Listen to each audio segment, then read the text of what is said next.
అలసిన వానికి ఊరడించు మాటలు. సహోదరుడు భక్తి సింగ్ గారి పరిచర్య నుండి సేకరించిన అనుదిన ధ్యానములు. జనవరి 3. అయితే ఒకటి చేయుచున్నాను, వెనుక ఉన్నవి మరచి గురి యొద్దకే పరిగెత్తుచున్నాను. ఫిలిప్పి 3:13-14 వచనములు. మనస్సే అనగా మరచుట అని అర్థం. అప్పుడు యోసేపు, దేవుడు నా సమస్త బాధను, నా తండ్రి ఇంటి వారినందరినీ నేను మర్చిపోవునట్లు చేశానని చెప్పాను. ఆదికాండము 41:51. యోసేపు గతమును మర్చిపోయినట్లు మనం కూడా మర్చి కొంత శ్రేష్టమైన భవిష్యత్తు కొరకు ఎదురు చూడవలసి ఉంది. ఫిలిప్పి 3:13. మనము మనుషుల దయను పొందుటకు గత శ్రమలను గురించి మాట్లాడుట ఎందు సంతోషించుదము. ఏదేమైనను ఆత్మీయముగా ఎదుగుటకు గాను గతములో ప్రతి విధమైన శ్రమను సంపూర్ణముగా మనము మర్చిపోవలను. కొన్నిసార్లు మనం గతం వైపు చూసి అనేక సంవత్సరముల క్రిందట ప్రభు మన యెడల ఏమైతే చేసినో జ్ఞాపకం చేసుకొని సంతోషించదము. మనము 10, 12 లేక 15 సంవత్సరముల క్రిందట జరిగిన దానిని ఎడతెగక ఇతరులకు చెప్పుచూ ఉందము. కొన్నిసార్లు ఆ అద్భుత దినములను గురించి కన్నీటితో చెప్పుదము. మరియు కొంతకాలమైనను ఆ పాత మంచి దినములు తిరిగి రావాలనని కోరుదుము. వివాహమైన వారు వివాహ జీవితపు మొదటి కొద్ది నెలలు, సంవత్సరంలో వైపు చూసి భవిష్యత్తులో ప్రభువు వారి నిమిత్తమై ఎంత గొప్ప ఆశీర్వాదమును ఉంచనో గుర్తించక ఆ పాత దినములు తిరిగి రావాలనని ఆశించుదురు. ఒకవేళ ప్రభువు నీ యెడల అత్యధికముగా మంచివాడుగా ఉండి గతములో ఆయన బలముగా పనిచేయుటను నీవు చూచి ఉండవచ్చును.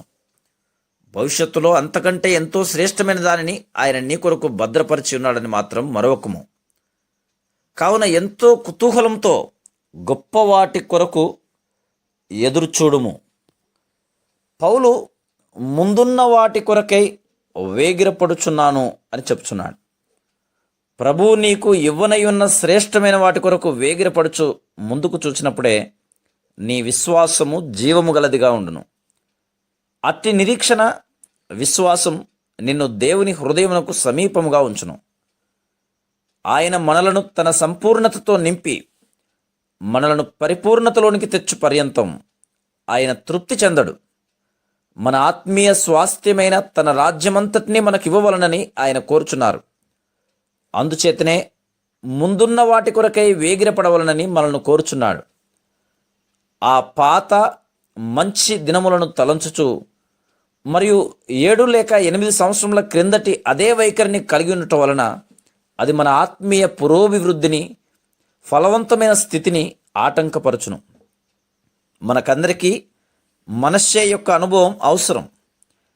ఏమి సంభవించినను భవిష్యత్తులో ప్రభు మన కొరకై శ్రేష్టమైన ఉద్దేశమును కలిగి ఉన్నాడని జ్ఞాపకం ఉంచుకొనవలను. ఆయన నిత్యత్వము నుండి మన కొరకు ఏర్పాటు చేసినవన్నీ సంపూర్ణముగా అనుభవించవాలని కోరుచున్నారు. కనుక ఆయన సమస్తమును మీవి అని చెప్తున్నాడు. కొలస్సీ 3:21. ఏదేమైనను కేవలం ఈ మాటలు వల్లించుట చాలదు, మనము ఆయన వాగ్దానమును కోరుకొనవలను.